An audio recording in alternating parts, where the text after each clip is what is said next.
Traditions that were passed on through shamans, witch doctors, magicians, psychics, and seers of all kind became outlawed and ridiculed and given a stigma of something out of a Hollywood movie. Every religion explains that we are children of God and have godliness inside of us. If you erase the anthropomorphized God and understand that God is nothing more than the spiritual web that connects all things, all religious scriptures begin to make much more sense. Our bodies are merely vessels to contain our spirit, to gather experience for the divine mind. Those unprepared for this transition will likely not be able to cope with the rapid changes in the psyche. The only way to prepare for what is to come is what we have sought after for our entire lives: truth. Not the truth about governments, commerce, religions, terrorism, or anything external, but the truth within ourselves, within our psyche and our shadow self. Especially in Western cultures, we are taught that being normal means only being happy and never sad, only loving and never angry, only forgiving and never jealous. This sounds plausible, but it is not. We are not meant to repress any negative emotions because it causes imbalance. To conquer our emotions, we must embrace them, not fight them. We must acknowledge them and allow them to serve their purpose as we learn from them. When you wake up in the morning, that breath, that brings your spirit into present time. Before you get out of bed, and if you do a meditation or blessing or whatever, spend a couple of minutes intending your day.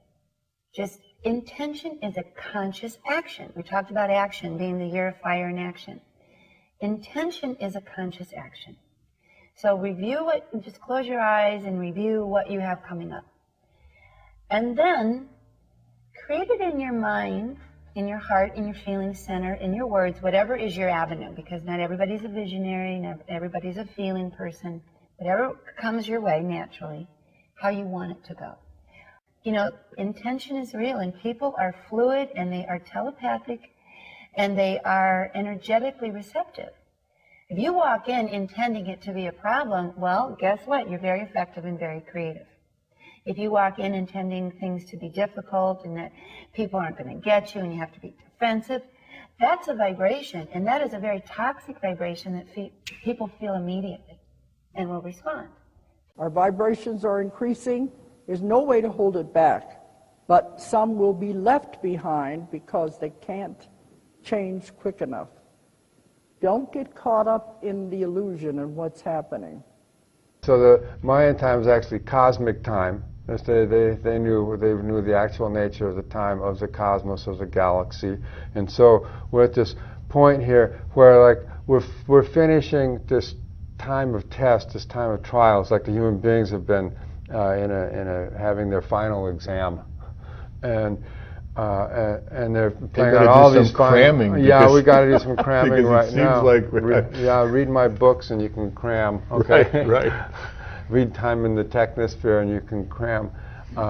The point is that now we're at this final testing point, and we got to till 2012. From 2004 till 2012 is 8 years, and so we have to begin to make the shift, because when we change the program, then we're being given the opportunity to change the program. It's like God is saying, okay, you have this one last chance to change your program, because that's the root of the problem. The reason why you haven't had peace yet is because you haven't understood you have to change the fundamental program. You're locked into a program of time that keeps your minds in a state of disharmony, that keeps you jagged, that keeps you accelerated, that keeps you in stress.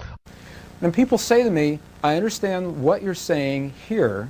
What good does it do if I change and no one else around me changes? What good does it do if I remember compassion in my life, if I become compassion, if I remember no hate in a world that has learned to hate in the past, or if I remember no fear in a world that has learned to fear in the past? Well, to help understand what good that does, I have a short video clip that I'd like to show you. In the science of chaos theory, there is a mathematical equation that defines the point where order and chaos merge. It's a membrane where order and chaos come together. And until recently, it was a nebulous theoretical point.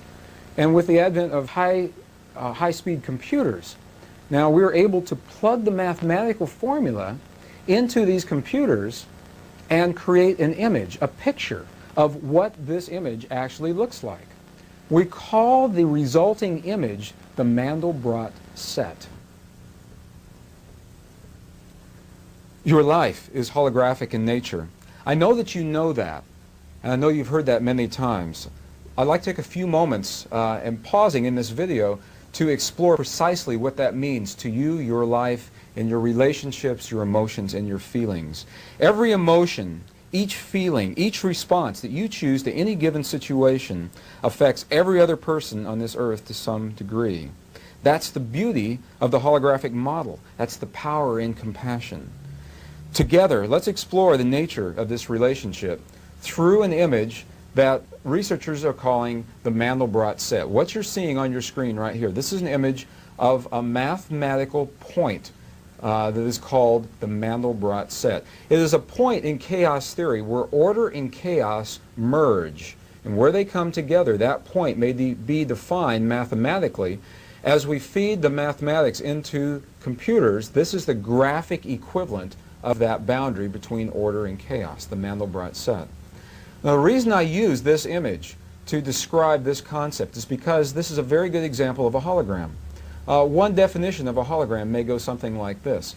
In a hologram, the whole pattern is whole and complete unto itself, and if you were to take any little portion of this whole out and examine it closely, you will see the entire pattern repeating itself again and again and again. This is the way the Mandelbrot set works. This entire image is called the Mandelbrot set. And as you'll see around the periphery of the Mandelbrot set, you'll see many, many other little patterns. These are all little Mandelbrots.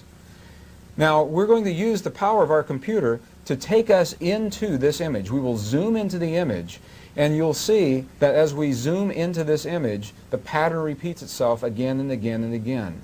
And this is where the beauty of the holographic model becomes apparent. As it goes like this.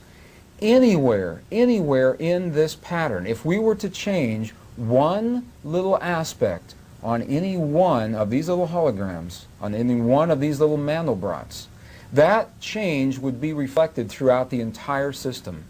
Every place where you saw this pattern would reflect that change, no matter where in the system we place the change.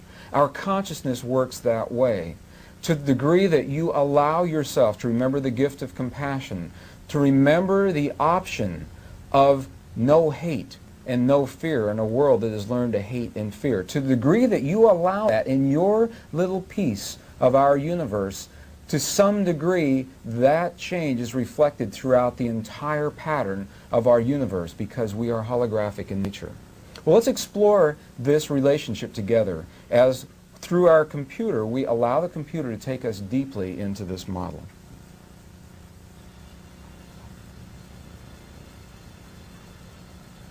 There's our Mandelbrot set, and you can see that we are zooming into a complete portion, very specific portion of this set, and notice all along the periphery, all along the edges of the pattern, you see many, many, many Mandelbrot sets.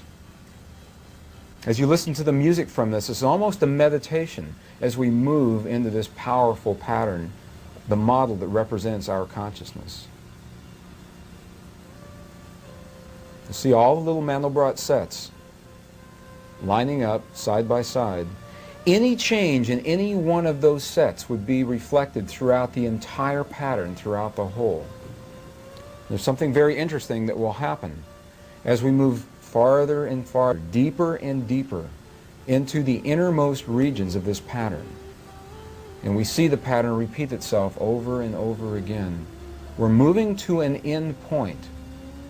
And as we reach this end point, what you will see is that we end up with precisely the same pattern that we began with. Your relationships work in this manner. Your life works in this manner. The patterns are with you no matter where you go, no matter how far deeply into your life you move, or how far you attempt to remove yourself from the patterns of life. You are holographic in nature. no matter where you move to, what part of the world, what part of the country, no matter how many relationships you move into or out of, how many friendships you choose to initiate or complete, the patterns of your life remain the same because they are holographic in nature. And now you see, as we approach the end of the lifetime of this mathematical equation, this mathematical model, what we are completing with is precisely the same thing that we began with, the Mandelbrot set. No matter how deeply into this pattern we would move, if we were to begin once again now to look deeply into this pattern, we would see precisely the same thing happening again,